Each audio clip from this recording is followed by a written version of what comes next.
tell you, sometimes the presence of God just hits me and I can't, it's just hard to speak. That when you, I don't know who this is for, but it hit me strongly when I was worshiping the Lord. Sometimes you got to fight to get into the presence of the Lord. Not here. The Lord surrounds us in his glory here. Surrounds us, and he just has a pillar of fire as like a hedge around us here.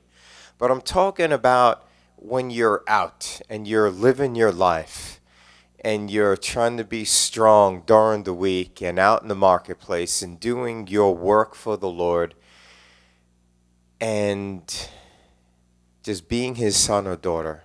But there's a time where you got to hit the brakes and you need to get into the presence of the Lord. And it's not easy sometimes, but you know you need to get near and sit down at the feet of the King of Kings. There's that time where that's it. You just got to push everything away. Life has been too busy. Life has been in high gear, and you need to, like Psalm 46, be still and know that I am Lord. And there's that time where you just got to get into the presence of the Lord. You know, there's a time where Jesus set his face like flint and set his face on Jerusalem. And he had to get there. And sometimes, I know with me, it's like, I got to get there. I got to get to Jesus. I got to sit down at the feet of the Father. I have to. But there's like resistance in front of you. And like the Lord, when he took Israel out of Egypt, and he did not remove the cloud of his cloud of glory by day or his fire at night. It says right there, he didn't remove that because he was holding them. And he had yet to bring them into that land, but he was holding them. And the Lord wants you to know, I don't know who I'm talking to here, but he's got you. And to set your face like flint for the presence of the Almighty. And you will get there, because sometimes there's something that's like there's this resistance that is there, but just to press through and get there, because he will give you the strength to get there. And when you get there, it's him that your soul needs, your spirit needs him, and you know that. So I want to encourage you, go for it. Yeah. Yeah, you are in the palm of his hand, and it's true. Scott's right. There can be resistance where we're trying to get still and we're trying to get quiet, and it's so hard to just push through, but we have to push through because the enemy tries to distract us, and the enemy will try to fight and keep us from getting into the presence of God. And once you get into the presence of God, it could be just 1 minute with him that could make all the difference for the rest of your life. Yes, you got a word? Okay.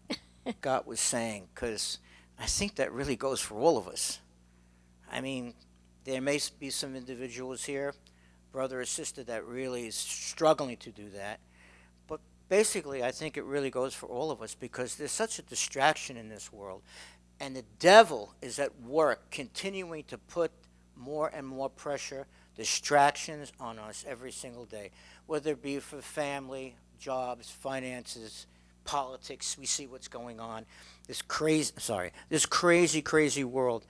And it's so full of sin. And I'm, just to back you up, Scott, to support you, I see things getting hotter and hotter, or how should I say, just more evil in the world every single day. You can't even, you gotta stop looking at it. And as Scott was saying, be still and know that I am God. Be still and see the glory of God. And I was thinking of those same verses. That's why I'm here, to confirm it, what you said, okay?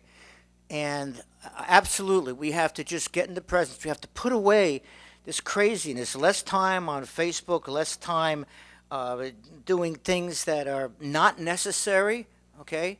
And just asking God. And if we, all we have to do is ask. Ask and we shall receive, right? And I want to just give him one note quickly that Scott is he's such a brother. He helped me so much last week. When was it? Wednesday, right? In that heat. And he wasn't feeling well. And he came and we had to do some heavy work. And we finally got it done. And I couldn't have done it without him. And he saved me a lot of time and money. And he came and he wasn't feeling well. He's still not really 100%. I just wanted to his credit. What a brother. Okay, it's such a blessing to know him. I love when he gets up and he speaks because he's speaking from the heart. He is emotional, but maybe it's because he's so in love with God and in love with Jesus. Maybe we all should have some of what Scott has. God bless. We're all so different, and that's the way God made us. We're so unique. Like I said, for the most part, except until Pastor Rob went to heaven, I was not a crier at all. And I used to feel weird, like, is there something wrong with me? But then I remember reading Billy Graham, and he was talking about how he was not a crier, and he felt the same way. Like, is there something wrong with me that I don't get moved like other people get moved? It's just our different personalities and the way God made us. And we should embrace each other because we are all different parts of the body and we all function differently. We all have something to give.